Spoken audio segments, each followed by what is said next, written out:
Hey,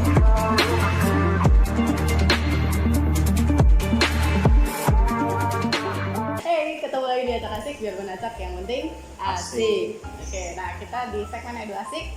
Kali ini gue ketemu sama salah satu temen yang aktif berorganisasi. Ini namanya Bapak siapa? Saro Tilembani. Bapak Saro. Oke, nih Saro ini kan yang gue dengar lu salah satu pengurus ya, pengurus di IPNI ya? Betul. Iya, nah IPNI itu sebenarnya apa sih? Bergerak di bidang apa? Oke, yang pertama IPNI itu bukan sejenis makanan ringan. IPNI adalah Ikatan Pemuda Indonesia, jadi sebuah organisasi pemuda yang sebenarnya lebih fokus pada social movement, jadi gerakan-gerakan sosial gitu. Lebih ke bidang sosial gitu ya? Contohnya kayak gimana tuh? Nah, tergantung keadaan sebenarnya sih. Jadi kita lihat fakta di lapangan ada sebuah persoalan, maka kita bergerak ke sana. Untuk saat ini IPNI lagi fokus di bidang pendidikan. Kalau untuk pendidikan sendiri targetnya tuh maksudnya ya gimana? Apakah pembangunan, maksudnya untuk kayak memberikan pelajaran atau gimana sih maksudnya aktivitasnya? Oke, untuk pendidikan sendiri ada banyak sebenarnya sih kegiatannya. Yang contohnya taman baca, kemudian seminar, kemudian kayak pelatihan. Intinya adalah dalam bentuk edukasi, tapi dalam beberapa bentuk. Untuk jadi ada kayak ngadain seminar juga untuk ngasih pelatihan-pelatihan ke guru atau lebih ke murid gitu? Kita lebih global fokus aja? pada mahasiswa sih, mahasiswa pelajar gitu, untuk pemuda. Kalau yang gue dengar kan nih, tadi kan ada sempat kesebut juga nih, ada membangun taman baca ya? Ya. Nah, betul. Taman baca itu kenapa nih? Itu lokasinya di mana? Di Nias atau? Oke, pertama adalah kita berangkat dari sebuah persoalan yang ada. Jadi Nias itu adalah dari 5 kabupaten kotanya, 4 diantaranya adalah termasuk dalam daerah 3T. Nah, dari situ kan kita bisa lihat bahwa sumber daya yang ada di sana itu sangat jauh dengan daerah di dataran Sumatera yang lainnya. Apalagi kalau kita bandingkan dengan daerah Jawa. Nah, kami melihat sebuah persoalan bahwa persoalan mendasar dari masalah ini adalah soal pendidikan. Nah, akhirnya kami coba cari solusi yang bisa kami kerjakan sebagai pemuda. Maka salah satunya adalah memberikan edukasi kepada anak-anak sedini mungkin melalui pembangunan taman baca. Taman baca itu ya. Itu pihak selain IPNI ada pihak lain yang terlibat? Sebenarnya banyak lah. Jadi kami di organisasi ini ada sebuah ada sebuah moto kami, mulai saja dulu. Jadi program ini pun jalan di awalnya jalan dulu aja. Jadi awalnya pun kami tidak memiliki modal yang besar untuk buat program seperti ini. Padahal butuh dana besar. Nah, tapi kami yakin bahwa niat baik itu pasti ada banyak orang baik yang mendukungnya hingga bisa terwujud taman baca. Taman baca ini. Ada tantangannya nggak ketika pembangunan si taman baca ini? Oh, banyak. Banyak sekali. Untuk khusus taman baca, jadi sebenarnya kami punya target tahun ini itu kami menyelesaikan sebenarnya dari 2009 ini target 2019 sorry dari 2019 kami ingin memiliki 5 taman baca di Kepulauan Nias.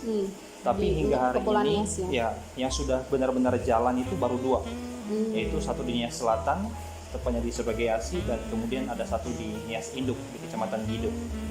Permasalahan utama yang kami hadapi adalah kurangnya sumber daya yang berada di sana untuk bisa menjalankan ini. Kalau kami kan bisa buat program di sini, kalau kenyataannya di Nias sana itu tidak ada yang bisa menjalankannya, itu sama saja sia-sia. Susah ya. Nah, jadi di sana. Sehingga ini tantangan utama kami. Jadi anak-anak muda yang mau terlibat aktif, kemudian benar-benar punya hati gitu tanpa ada dikasih dana terlebih dahulu baru kerja. Nah ini kan susah mencarinya. Kita ngomongin realitas sekarang, kebanyakan pemuda itu berapa sih mau bayar berapa dulu? Nah ini kan ada mindset seperti ini kan susah. Mau bayar berapa dulu per bulan nih baru saya aktif nih. Minta gaji dulu baru. Nah itu, nah ini kan sangat jarang orang yang saya jalankan programnya. Ini adalah suatu hal yang baik untuk bangun anak-anak Nias. Nah ini susah. Tapi ya kami percaya ini akan berjalan sesuai dengan perjalanan waktu dan ya semoga ke depan bisa Iya. berjalan sesuai dengan harapan gitu. Kalau yang sudah dikerjakan oleh IPNI sendiri itu apa aja, Sat? Oke, yang sudah dikerjakan selain taman baca seperti yang lagi berjalan sekarang, kami pernah bantu masyarakat untuk membangun sebuah jembatan Nias Utara, di mana ini ada sebuah jembatan darurat yang bisa ketika terputus itu masyarakat di seberang jadi terisolir. Jadi tahun 2019 itu kami terlibat untuk membangun jembatan ini. tersebut. Nah, itu yang pertama. Kemudian yang kedua, terakhir kami melakukan tryout gratis untuk anak-anak SMA di Nias, tryout untuk SMPTN. Untuk SMPTN. Nah, kemudian tahun 2019, tahun lalu juga saya ikut Youth International Program di Singapura dan Malaysia. Jadi itu juga saya diutus oleh IPNI. Kemudian satu lagi, kami pernah mengangkat isu tentang ada anak sekolah yang meninggal ketika menyeberang sungai di Nias Selatan. Sampai kami buat sebuah petisi dan itu sudah ditandatangani oleh 500.000 orang Di seluruh Indonesia. di seluruh Indonesia. Sehingga petisi ini dibaca oleh salah satu dari direksi DAI TV, sampai ada DAI TV orang DAI TV yang datang ke Nias langsung untuk dokumentasi, melihat kenyataan pendidikan di Nias itu begitu jauh lah dari harapan sebenarnya. Jadi itu benar-benar tertinggal sekali pendidikan kalau di sana. Jadi itu masih yang benar-benar kalau anak sekolah itu masih susah untuk mengakses ke sekolahnya gitu betul. ya? Ada yang sampai berangkat pagi jam 4 pagi untuk ke sekolah, jalan kaki sampai 8-10 km itu masih ada. Masih ada gitu. Kemudian masih ada gedung sekolah yang lantainya itu benar-benar tanah. Kemudian hanya daun rumbia, dan itu memang ya jauh lah dari kenyataan negeri ini sudah merdeka 75 tahun. Belum merata ya, jadi kayak apa ya, pembangunannya belum merata. Sini. Dan yang lain kami kerjakan juga sekarang selain taman baca ini adalah kami sedang membuat buku, yaitu cover paper.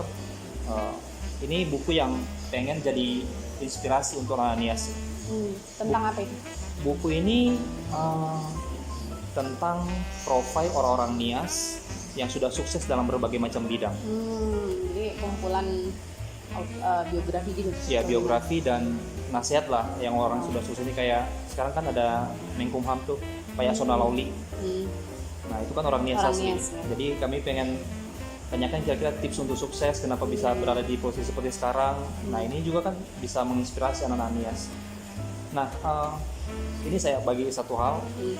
Kami pernah survei di Nias itu, dari 400 anak yang duduk di bangku kelas 4 sampai dengan SMP.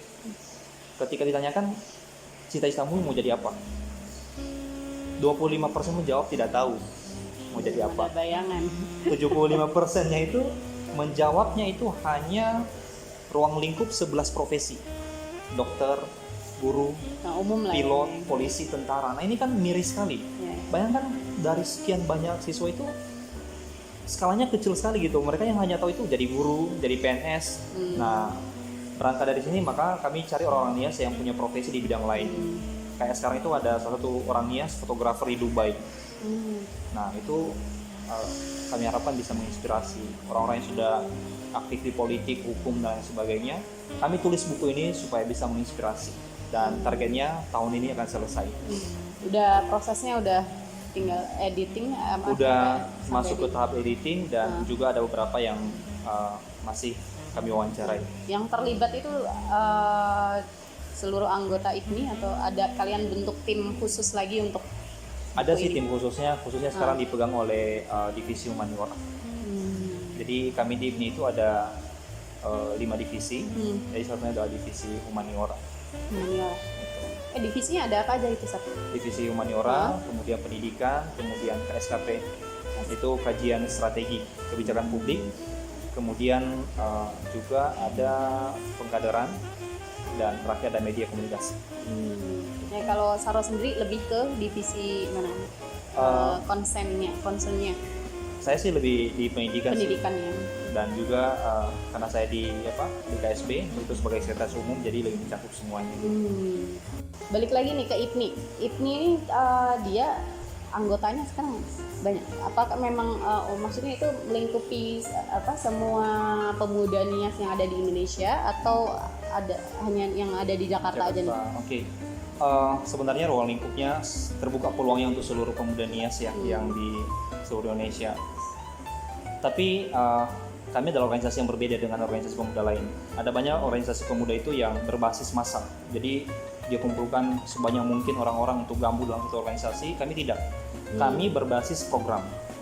Jadi program apa yang kami kerjakan, kami cari orang-orang yang punya kualitas untuk itu. Oh, berarti programnya dulu nih baru ntar cari orang-orang yang mau terlibat ya? Atau misalnya ada nih mau bergabung dengan kami tanyakan langsung, kira-kira kalau gabung IPNI mau buat program apa? Jadi kita langsung tantang mau bikin apa. Jadi sekali lagi mau gabung IPNI jangan hanya ikut-ikutan. Gitu. Jadi jumlah kami sedikit sekali kok. Jadi yang di pusat ini, yang di DPP itu hanya sekitar 17 orang. 17 orang itu semua pemuda NIAS ya? Iya, pemuda Masuk NIAS. Saro ini pemuda NIAS. Nah, ini udah aktif ikut organisasi itu dari kapan, San? Dari kuliah kah atau memang dari sekolah, zaman sekolah masih muda itu udah suka ikut-ikut organisasi gitu? Ya, ikut organisasi sih dari SMP sebenarnya. Jadi Dari mungkin SMP itu kayak OSIS, Pramuka gitu. Kemudian semakin ke SMA terlibat aktif, benar-benar aktif di Pramuka. Kemudian kuliah ikut organisasi dalam kampus. Jadi sudah memang ditempa di sana. Hingga akhirnya di sini 2016 saya gabung di IPNI. Kalau ngomongin organisasi nih ya, sebenarnya tuh penting nggak sih ikut organisasi buat pemuda-pemuda Indonesia ini? Kayak gue sendiri nih tipikal orang yang males ikut organisasi gitu ya. Maksudnya bukan males sih, lebih kayak banyak negatifnya ya? Jadi kayak waktu kuliah gini ya, kan gue mikir takutnya ntar target kan misalnya S1 waktu itu kan 4 tahun pengen cepat selesai. Nah itu makanya nggak ikut organisasi sama sekali. Banyak terbengkalai ya? Ya takutnya gitu. Nah itu menurut Saro sendiri gimana? Oke, kalau untuk secara global sih, secara umum saya katakan bahwa berorganisasi itu penting banget. Kenapa di sana? Pertama mengasah dalam kepemimpinan, kepribadian, kerja tim. Karena organisasi itu namanya organisasi nggak bisa jalan sendiri. Iya betul. Hebatnya ketua pun kalau bawahannya nggak bisa kerja ya sama sia-sia itu. Jadi teamwork itu benar-benar dilatih ketika kita belajar organisasi. Itu yang pertama. Kemudian yang kedua, sebenarnya negatifnya itu tergantung kita mindsetnya seperti apa. Memang kita banyak korbankan waktu, banyak korbankan duit juga pasti. Iya pasti. Kemudian pemikiran, dan terkadang seperti saya kan korbankan waktu untuk keluarga, untuk organisasi kadang-kadang. Walaupun tidak selalu.